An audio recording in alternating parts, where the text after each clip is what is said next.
this morning, I want to get our week started by telling you some things that are really important to me. We call it Fay What's On My Mind.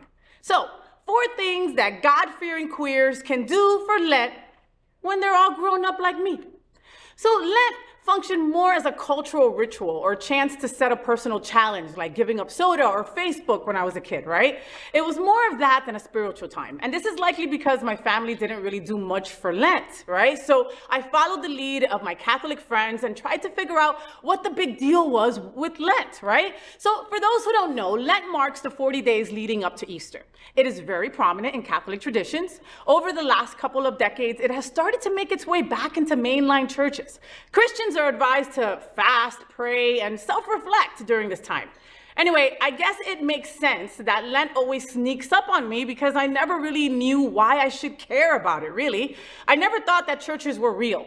Okay, I read on all the signs on all the churches, all are welcomed, but I knew that meant everyone except LGBTQ+, you know? But the people around me didn't seem to care. Even though I've gone to Ash Wednesday services when I remembered or saw someone with their dirt on their forehead on the subway, I didn't think at all about Lent until it was happening, until it was already here. Although giving up sugar or soda is a great goal, it doesn't have anything to do with faithful reflection, really. It just is something that is going to do your health better by not having it. I thank God for Unity on the Bay, for teaching me the importance of reflection. But it is very hard to be a queer person in the world right now. And it's also an especially hard time to be a queer person in a church, even a welcoming one.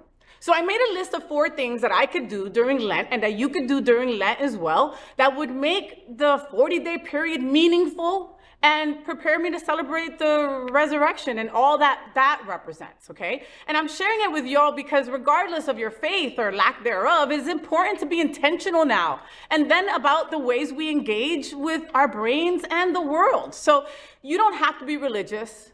And I know that we're halfway through Lent anyway, but you can start whenever you're ready. That's the beauty of being gay. We're fabulous and we can do what we want, right?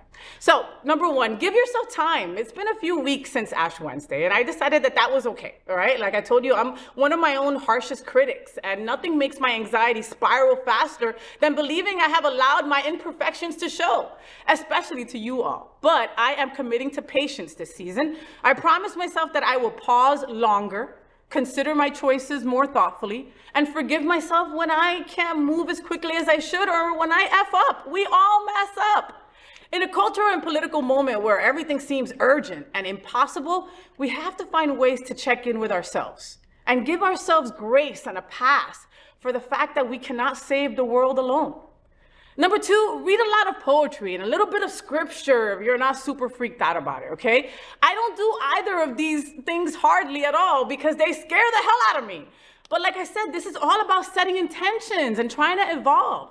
The problem is that when I read poetry, including the Psalms, it messes with my alignment. It forces me to sit up straighter and recognize words and ideas that pluck at parts of me and make me feel, I don't know, like, it makes me feel out of sorts. So I hope in these next few weeks we can all try to read some things that might scare us or might make us feel uncomfortable. For starters, here are the last 2 stanzas of a poem by Jan Richardson, okay, that my friend had just shared on Facebook, and I had to just share it with you, okay? So let us be marked not by sorrow, and let us be marked not for shame. Let us be marked not for false humility or for thinking we are less than. We are, but for claiming what God can do within the dust, within the dirt, within the stuff of which the world is made, and the stars that blaze in our bones, and the galaxies that spiral inside the smudge we bear. Isn't that beautiful? Love that. Take that in.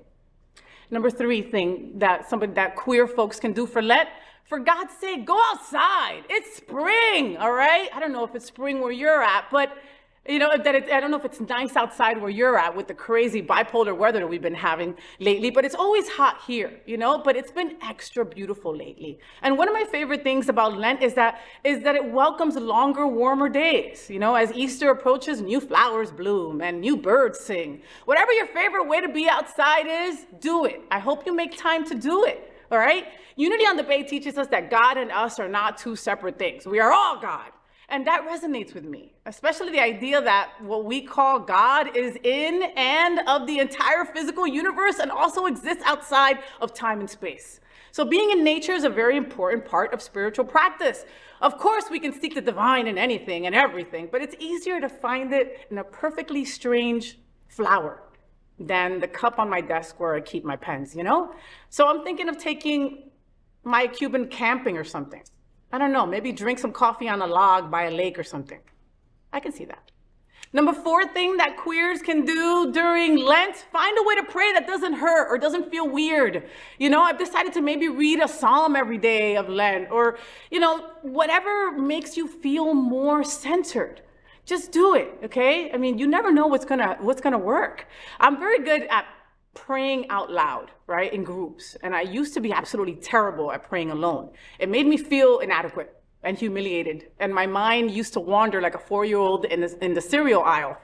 But go to church, you know? I mean, go to Sunshine Cathedral, go to Unity on the Bay. These people will help you with meditation. They say that praying is when you talk to your higher power, God, Buddha, Allah, Spirit, Jehovah, whatever you want to call them. Okay, however you know him or her. Praying is talking to your higher power, and meditation is when they answer back. All right? You still have a little bit of time before Lent ends. Go do something for your spiritual well-being. I love you. So, did you enjoy the show? I know you did. So make sure to click subscribe so you won't miss any of the events, news, or interviews right here on the Fay What Show. Ring the bell at the bottom of the screen, right there, so you'll be alerted every time we're live. You can also click on the Happening Out Television Network logo so you can see all of the shows on the most diverse LGBTQ+ media network. Find out just what we're doing to bring the L and the G together right here on the Fay What Show. Get the week started with me.